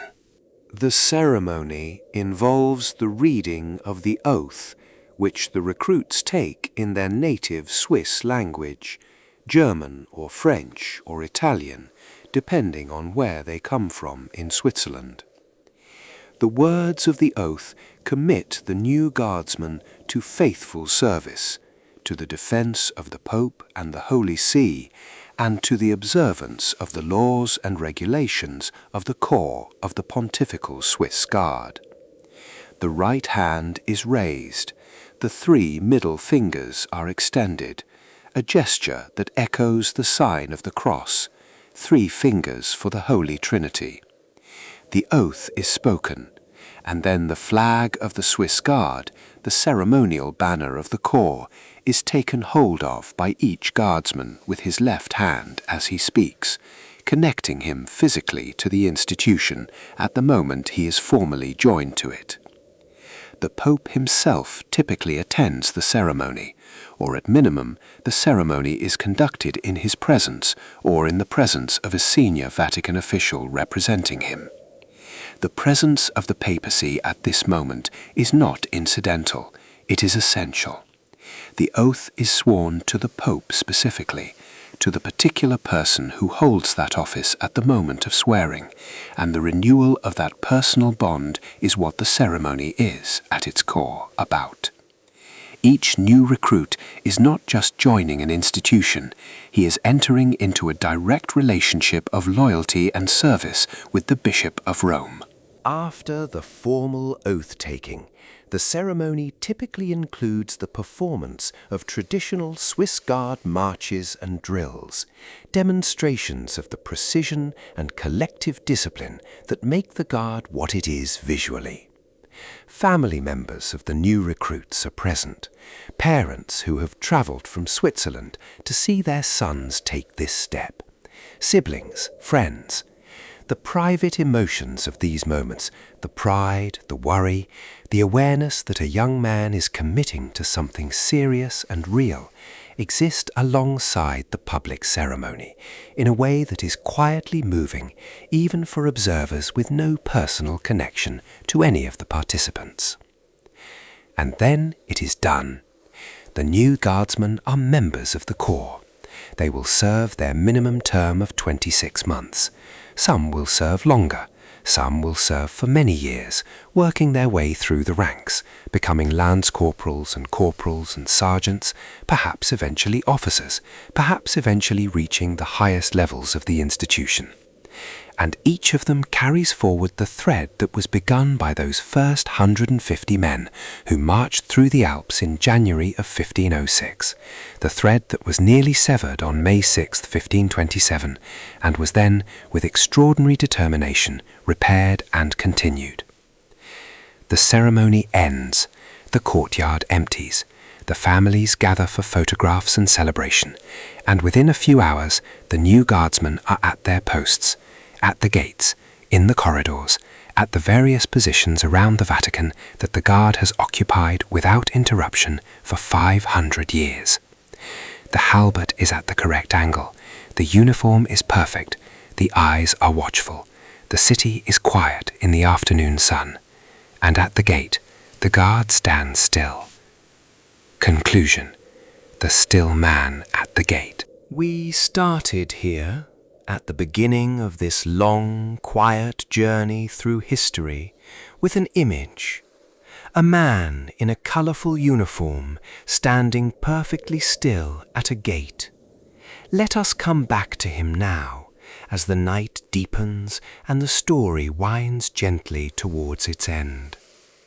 He is probably young, 23 perhaps, 25. He comes from somewhere in Switzerland, maybe a city, maybe a small town, maybe one of those valley villages where the mountains are always visible and the river always audible, and the winters are still 5 centuries later, long and cold and deep. He has his high school diploma and his Swiss military training and his clean record and his faith. He has passed the background checks and the interviews and the psychological assessments. He has drilled with his halberd until the correct stance is instinctive. He has learned Italian. He has stood in the courtyard of St. Damascus on the 6th of May and raised his right hand. He is not, in the ordinary sense of the term, a famous person. His name will not appear in the history books unless something extraordinary happens during his service. He will not, in all likelihood, be called upon to do anything more dramatic than stand his watch, answer a visitor's question in careful Italian, and maintain the standards of dress and bearing that the guard requires. He will do his 26 months, or his 3 years, or his decade, and then he will go home to Switzerland, carrying the memories of the Vatican the way all his predecessors carried them, in a way that is private and personal and largely uncommunicated to the wider world. He is one of 135. 135 men who together constitute what is often called the world's oldest standing army. 135 men in an institution that has existed continuously, with brief interruptions, for over 500 years. 135 men carrying the weight of all that history without bending under it. He doesn't think about all of this while he stands at the gate. He is, most likely, thinking about far more ordinary things: whether his shift ends on time, what's for dinner, whether it's going to rain later, whether the letter home he wrote last week has arrived yet. These are the thoughts of human beings, not legends, and the Swiss Guard is made of human beings, even when it presents to the world the face of a living Renaissance painting. But underneath those ordinary thoughts, somewhere quiet and consistent, is the awareness of May 6th, 1527. The awareness of the 147. It doesn't press on him as a burden. It is more like a foundation, like the old stone beneath the street. You don't think about the stone while you walk, but it's what allows walking to happen. The church behind him has stood for more than 1,500 years in one form or another. The square in front of him has heard the voices of saints and emperors, of pilgrims and tourists, of protesters and penitents. The stones under his feet have been walked on by an almost unimaginable succession of human beings across an almost unimaginable span of time. And he stands in the middle of all of it, keeping watch, being present, fulfilling his role. This is what the Swiss Guard is. Not the uniform, not the halberd, not the pomp of the great ceremonial occasions, not even the heroism of 1527, though all of these things are genuinely part of it. The Swiss Guard is, at its heart, a commitment that gets renewed every year, every day, every shift. A commitment made by young men from a small country to stand between the world and something they have pledged to protect. A commitment that has been kept through wars and revolutions and the collapse of empires and the transformation of the world itself for over 500 years. The forgotten guardians are not really forgotten. They are present in every man who stands at that gate. They are present in the weight of the halberd, in the angle of the plume, in the words of the oath spoken on the 6th of May. They are present in the unbroken thread of service that stretches from January of 1506 to this very night.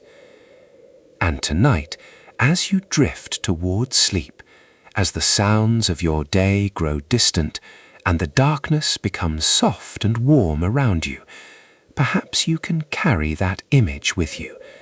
The man at the gate, still and watchful, the ancient stone, the quiet square, the long continuity of human dedication to something larger than any one human life.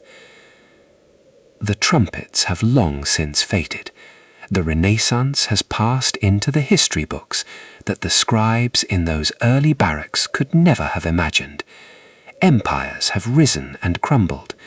The world has been remade a dozen times, and still at the gate, someone stands watch. That is enough. That, in its own quiet and enduring way, is everything. Part 14. The Popes They Served. A Parade of Centuries. To understand the Swiss Guard more fully, it helps to walk alongside the long procession of popes they have served. Because the Guard's history is, in one very direct sense, the story of its relationship with a succession of very different men who held the same office across very different centuries.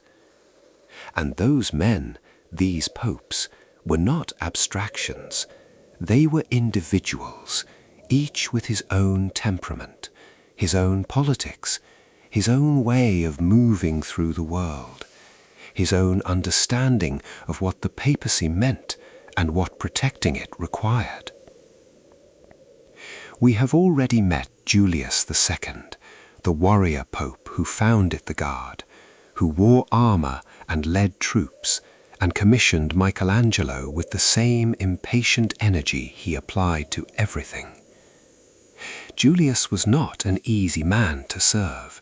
He was demanding, volatile, capable of great rages and great enthusiasms in rapid succession. But he was also genuinely brave, a man who put himself in physical danger rather than directing others toward it from the safety of distance.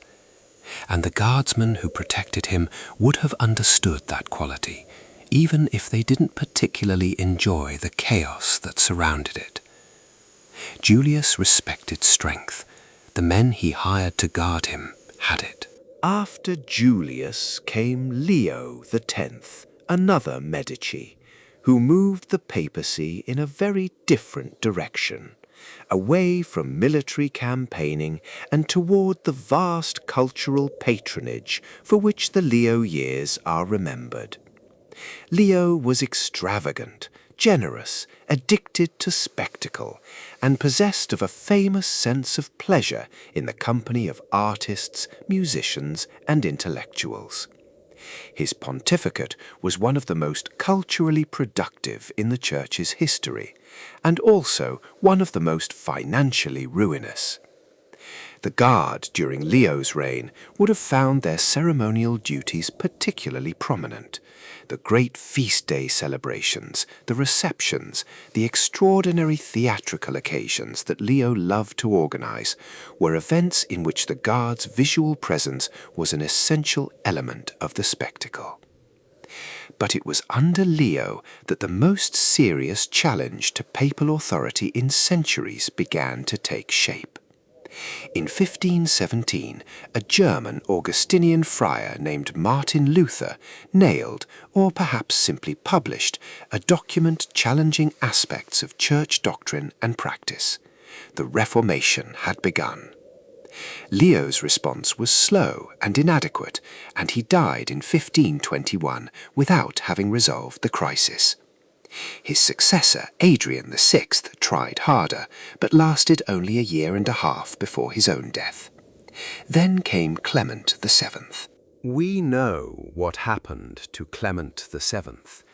We have spent considerable time in the darkness of May 6, 1527, watching his escape through the Passetto while his guards died behind him.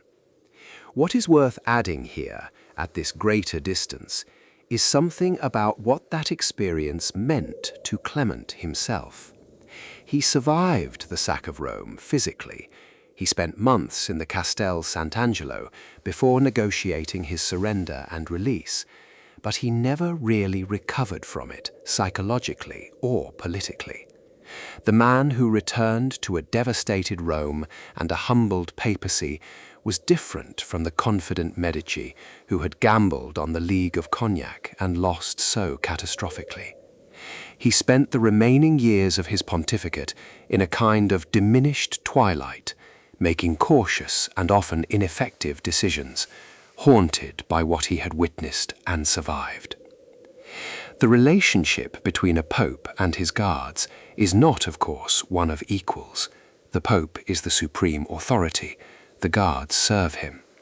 But it is a relationship of unusual intimacy in one sense. The guardsmen see the pope in the unguarded moments, the private moments, the moments between the great public performances of his role. They stand outside his door while he sleeps. They walk behind him in the garden.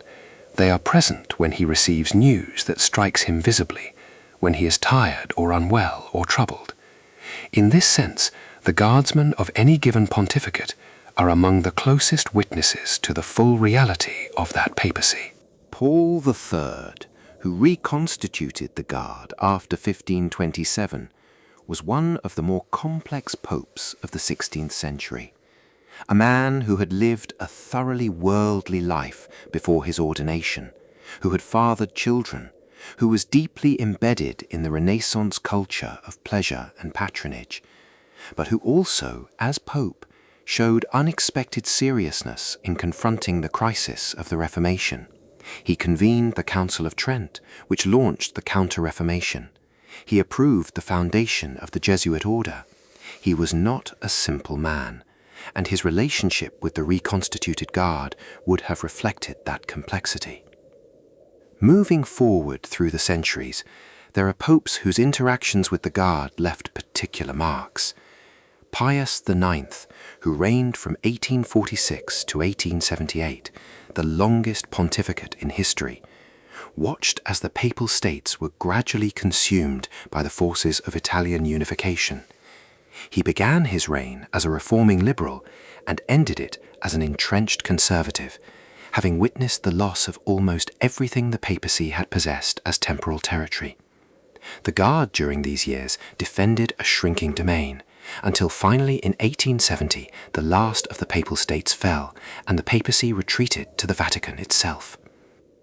Pius IX's response to this territorial loss was to declare himself a prisoner of the Vatican, to refuse to leave, to engage in any formal relationship with the Italian state, and to maintain the position that the seizure of papal territory was illegitimate.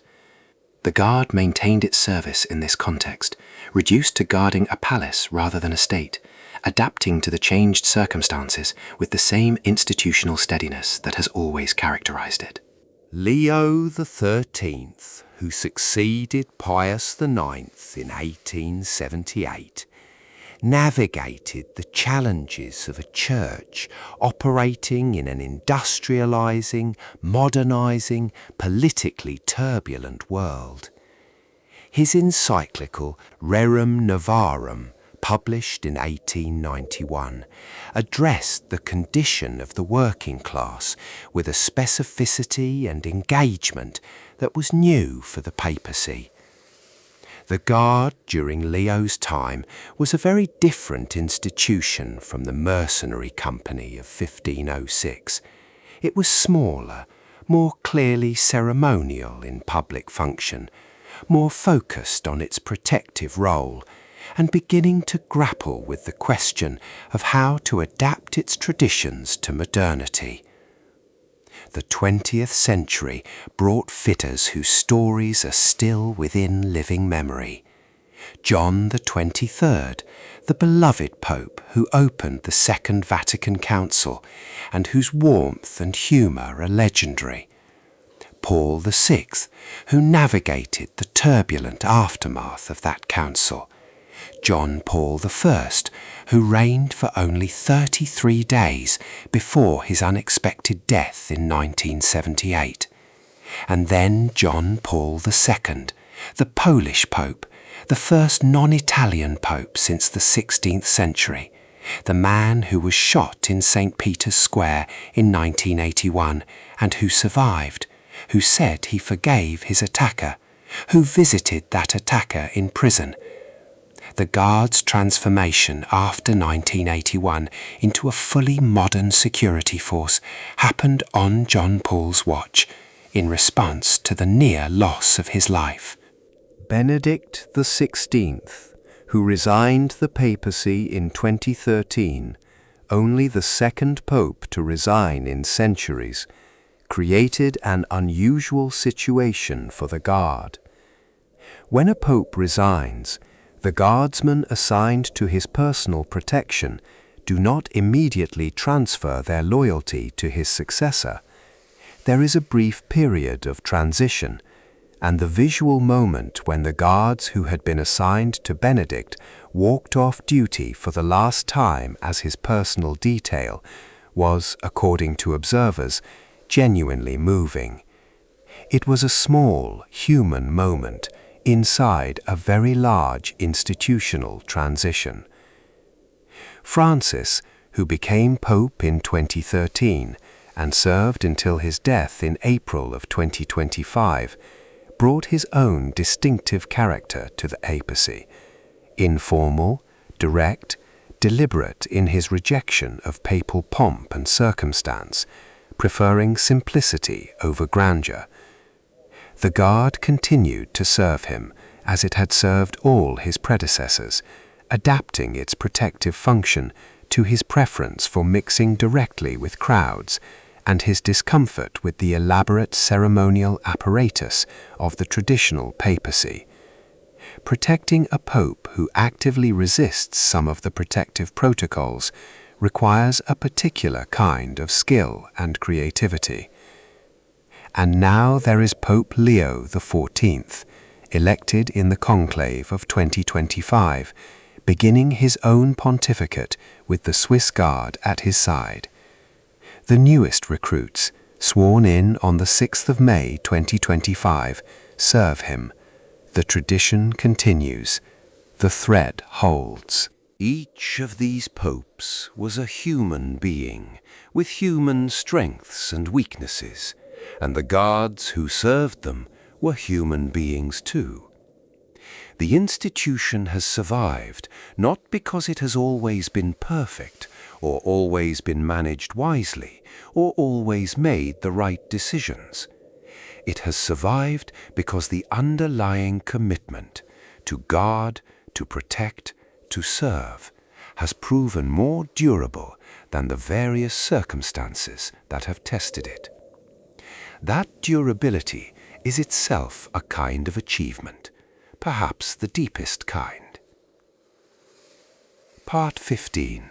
Switzerland and the Vatican, a bond across 5 centuries. The relationship between Switzerland and the Vatican is, when you look at it carefully, one of the more remarkable long-term bilateral arrangements in all of modern history. Two entities separated by the full length of the Italian peninsula, different in almost every measurable way. One a small, landlocked mountainous confederation, now famous for its neutrality, precision engineering, and financial institutions.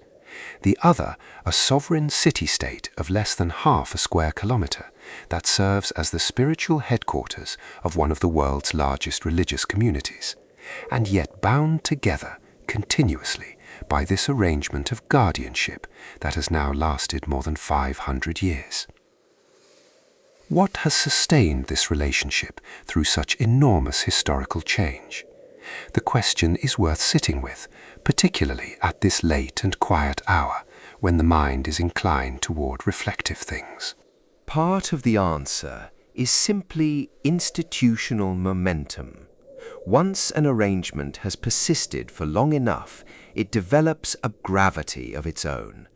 The Swiss Guard exists. It has existed for 500 years.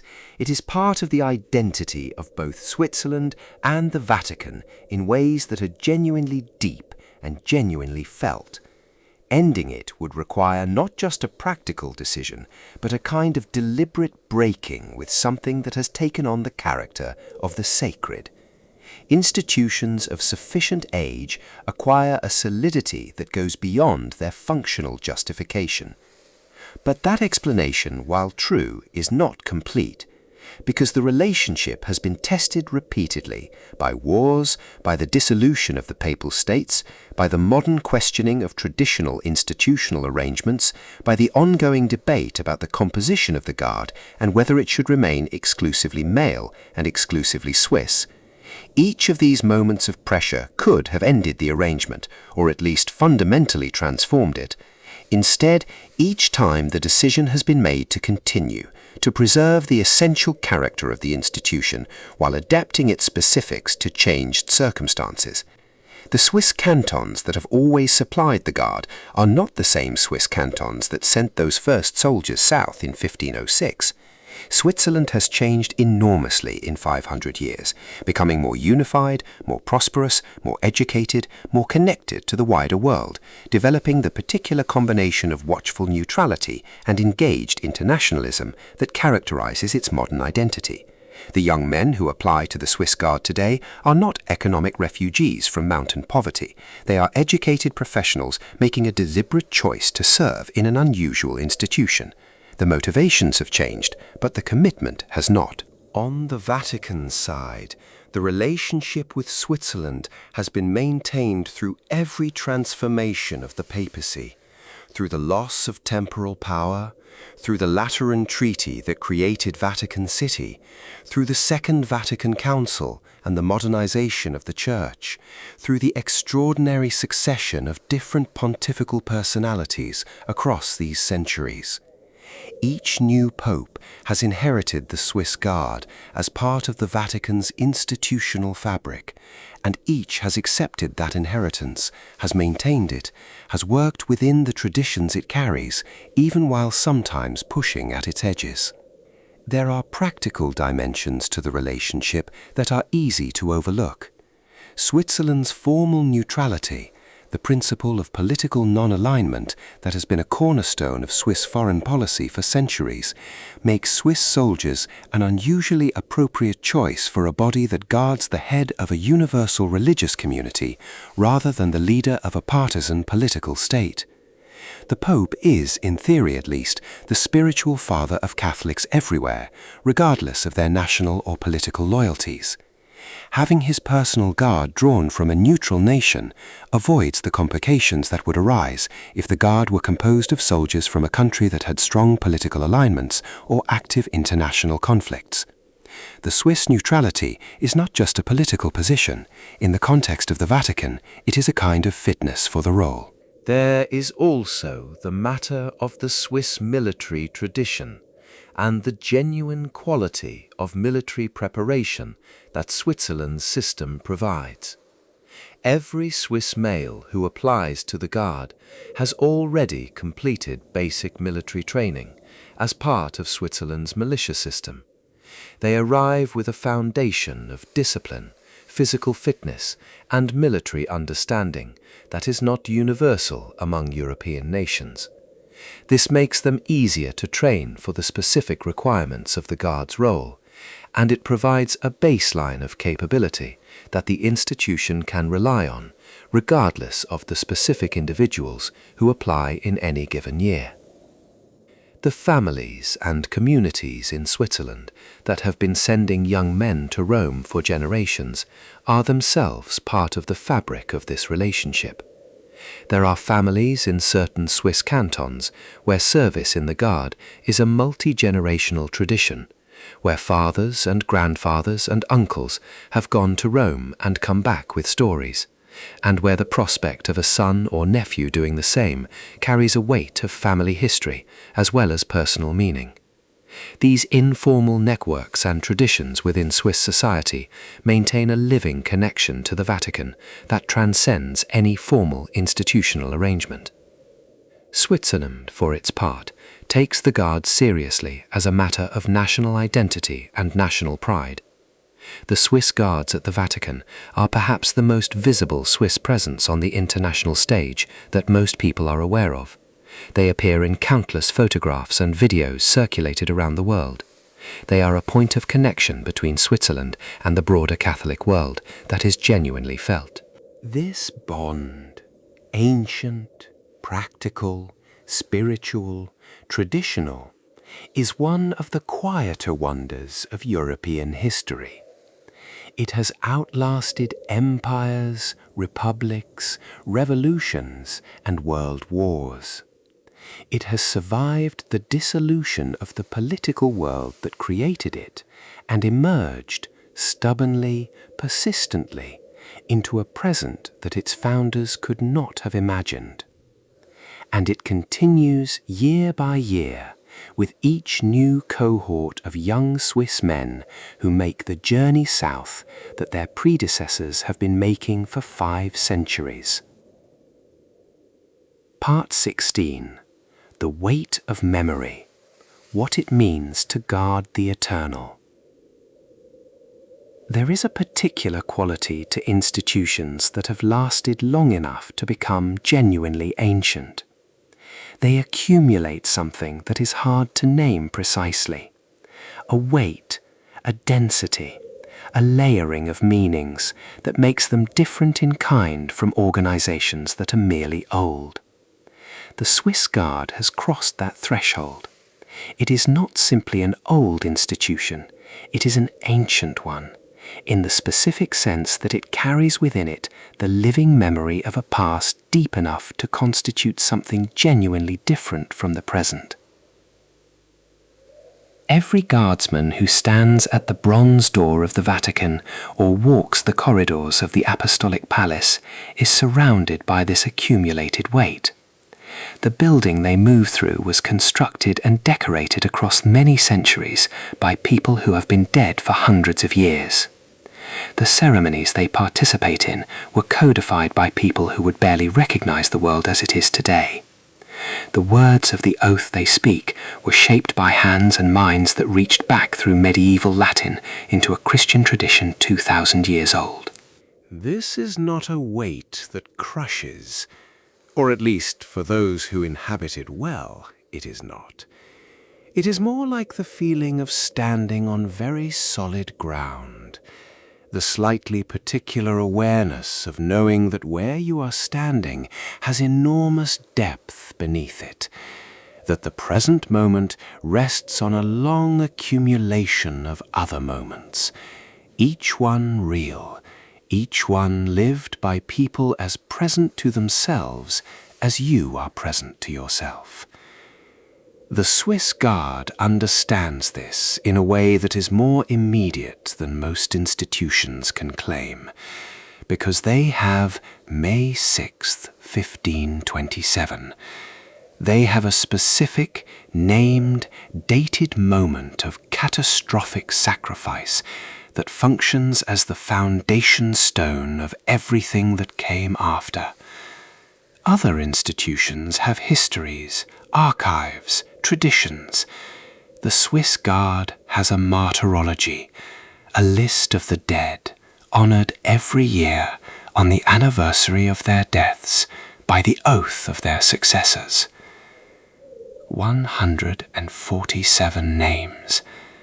Most of them are lost to us now.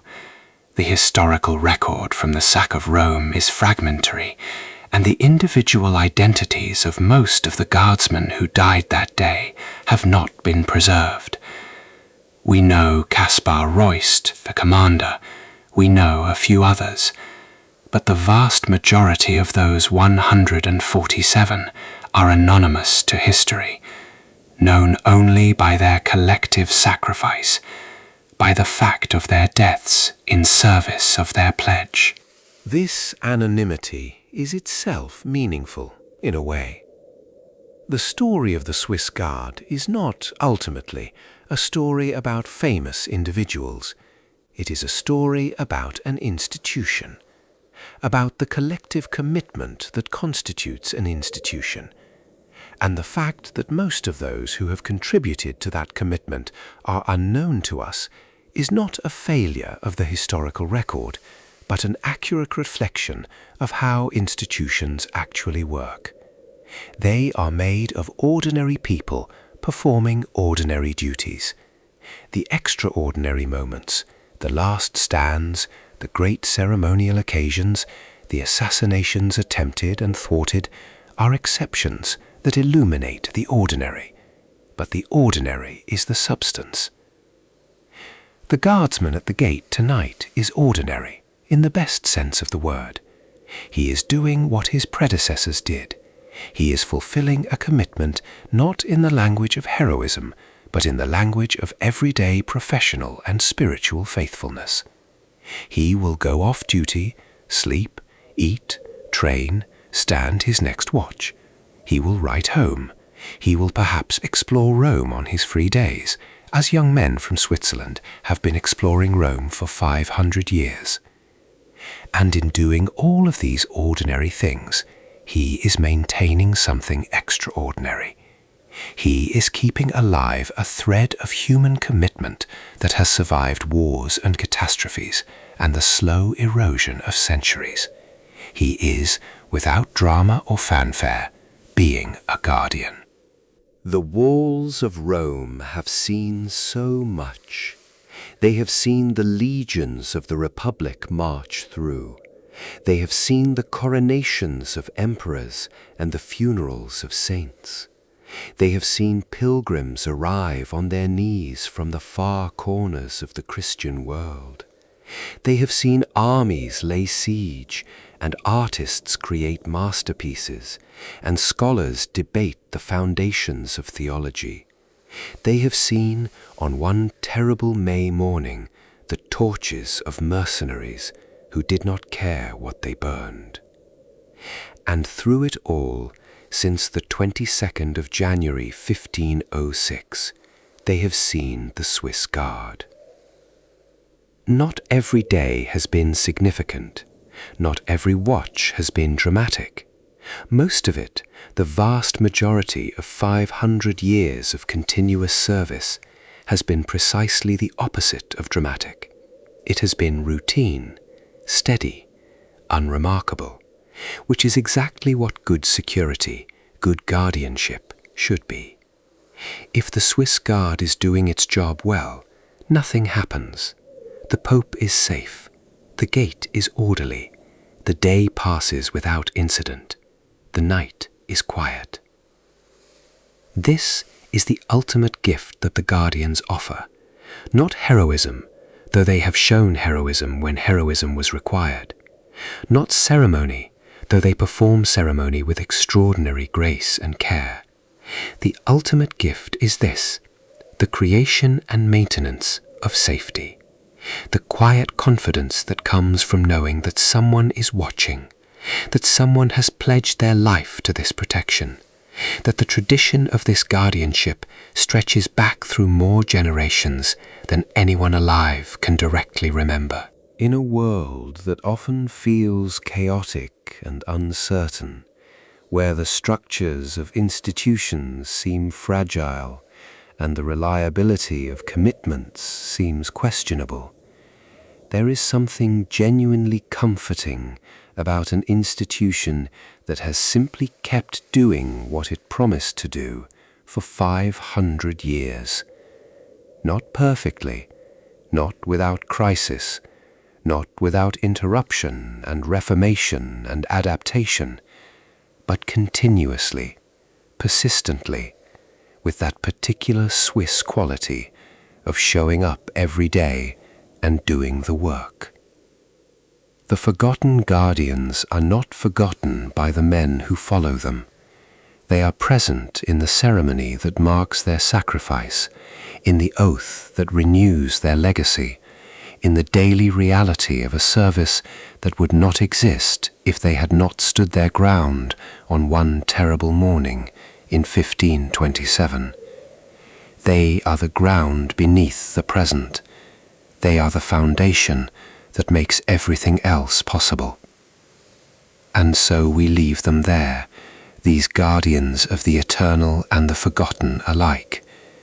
We leave them at their posts in the quiet of the late evening, as Rome settles into the particular stillness that comes after all the tourists have gone home, and all the ceremonies have concluded, and the great square is empty, and the basilica is dark against the sky. The guard stands still. The centuries gather around him. The memory of the 147 is in the air like incense, invisible, but present. There is a particular kind of history that does not stay in books. It does not become archival, does not settle into the past tense of scholarship and annotation. It remains alive, moving, present in the world, in the form of the institution that embodies it, in the form of the people who carry it forward, not as memory, but as practice. The Swiss Guard is this kind of history. It is not a monument. It is not a reconstruction. It is the thing itself, continued. When tourists photograph the Swiss Guard, and they do, in their millions every year, in every conceivable light and from every conceivable angle, what they are photographing is not a reenactment. Those men in those uniforms are performing the actual function of their actual institution. The halberd is not a prop. The oath has been genuinely taken. The duty is genuinely being fulfilled. The fact that the visual experience of it looks like a painting or a historical illustration is a coincidence of longevity. The institution has simply continued long enough that its Renaissance-era elements have not been replaced. This creates an unusual kind of encounter between past and present that is almost impossible to replicate anywhere else. You can visit the battlefield of Waterloo, and the stones and the earth will be there, but the battle is over. You can visit the Colosseum and walk through spaces where extraordinary things happened, but those things are finished. The Swiss Guard is different. The relationship between what you see and what is actually happening is not historical, it is immediate.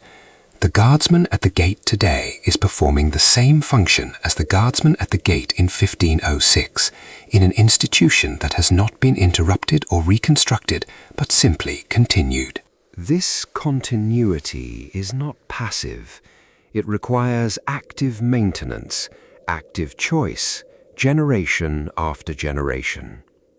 Every young Swiss Catholic man who completes his application and passes his assessments and crosses the Alps, no longer on foot through mountain passes, but efficiently in a few hours on train or plane, and arrives in Rome and puts on his uniform, is making a choice to continue the thread. He is not required to make that choice. There are many other things he could do with his life. He makes the choice because the institution means something to him, or because the tradition of service in his family means something to him, or because the faith that underpins the Guard's purpose means something to him, or simply because the adventure of spending a few years as the Pope's guardian in Rome seems like the kind of thing a person does when he has the chance, and he will never have exactly this chance again. These different motivations, tradition, faith, adventure, family history, personal aspiration, are all genuinely present in the Guard, and they always have been. The first Swiss mercenaries who came to Rome in 1506 were motivated partly by economic need, partly by professional pride in their military skill, and perhaps for at least some of them, partly by a religious seriousness about what it meant to guard the Vicar of Christ. The mix has shifted over the centuries, but the plurality of motivations has remained. This is healthy. An institution that requires pure, singular motivation is fragile. An institution that can accommodate a range of motivations while maintaining a unified institutional identity is resilient. The legacy of the Swiss Guard extends beyond the Vatican itself. It extends into the culture of the Swiss cantons that have always supplied it. There are communities in Switzerland where the connection to the Guard is a genuine source of local pride and identity, where the departure of a young man to take up his service in Rome is a notable event, where the return of a former guardsman carries a particular kind of respect. The Guard is part of the Swiss self-image in a way that is quiet but persistent. It extends also into the broader culture of the Catholic world. The image of the Swiss Guard, that distinctive, immediately recognizable figure in the striped Renaissance uniform, has become one of the most universally recognized symbols of the Catholic Church in the visual culture of the modern world. Not the crucifix, not the papal mitre, but the guardsman at the gate, colorful and still, watching and waiting. It appears on postcards and in films and in the background of photographs taken by pilgrims from every corner of the planet. It has been reproduced in cartoon form, in toy form, in every conceivable medium. It has become a kind of shorthand for the Vatican itself, a visual key that unlocks the whole complex of associations, ancient, spiritual, European, enduring, that the Vatican represents to the world. None of this would have been predicted by Julius II, who simply wanted reliable soldiers to guard his gates. None of it would have been imagined by the young men from Swiss mountain villages who answered the call in 1506, thinking about their wages and their chances of adventure and the distant glamour of Rome. History has a way of taking practical arrangements and transforming them over time into something larger. The Swiss Guard is one of the more beautiful examples of this transformation. The physical spaces they inhabit have their own stories. The gates they guard, the bronze door, the arch of the bells, the gate of Sant'Anna, are not just entrances. They are thresholds, points of transition between the ordinary world and the extraordinary enclosure of the Vatican. The man who stands at the bronze door is doing something spatially precise and symbolically resonant. He is holding the boundary. He is the living embodiment of the principle that this space is different, that entry requires acknowledgement, that what is within these walls has a character that deserves to be approached with awareness. The barracks where the guards sleep and train and live their daily lives are tucked inside the Vatican walls, close to the great basilica, embedded in the same stone fabric that houses the apartments of the Pope and the offices of the Curia and the museums and the gardens and all the other elements of this remarkable enclave. Living inside the Vatican means living inside a kind of permanent historical theatre.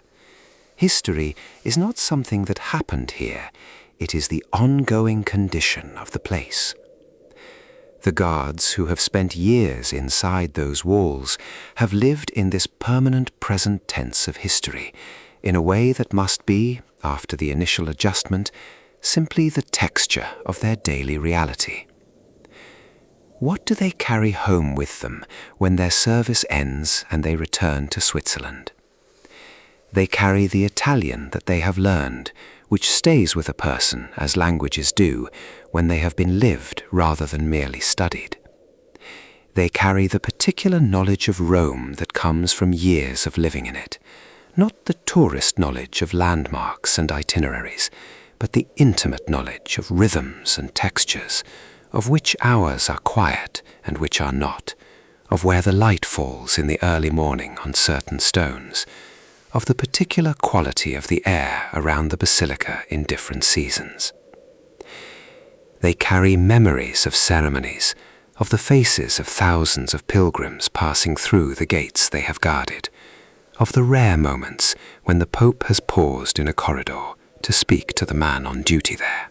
They carry, perhaps most deeply, the awareness of what they have been part of, the thread they have held, the commitment they have honored. In a world that often seems to value novelty above continuity, speed above patience, and individual ambition above collective dedication, the experience of serving in the Swiss Guard is a lesson in the value of things that endure. Not because they are unchanging. The Guard has changed considerably across 5 centuries and will continue to change, but because they have been maintained, because people have chosen, again and again, across more generations than anyone alive can count, to continue them. This is the living legacy, not the uniform, not the halberd, not even the extraordinary story of May 6th, 1527, though that story will be told as long as there is a Swiss Guard to tell it about. The living legacy is the daily choice to continue, the ongoing renewal of commitment. The young Swiss man who arrives in Rome this year, or next year, or 10 years from now, and stands in the courtyard of St. Damasus and raises his right hand and speaks the words of the oath, and in doing so adds his own chapter to a story that began when Julius II looked at a column of Swiss soldiers marching through the streets of Rome on a cold January morning and decided that these were the men he wanted at his gate. 500 years of choosing, 500 years of showing up, 500 years of standing still. That is what remains.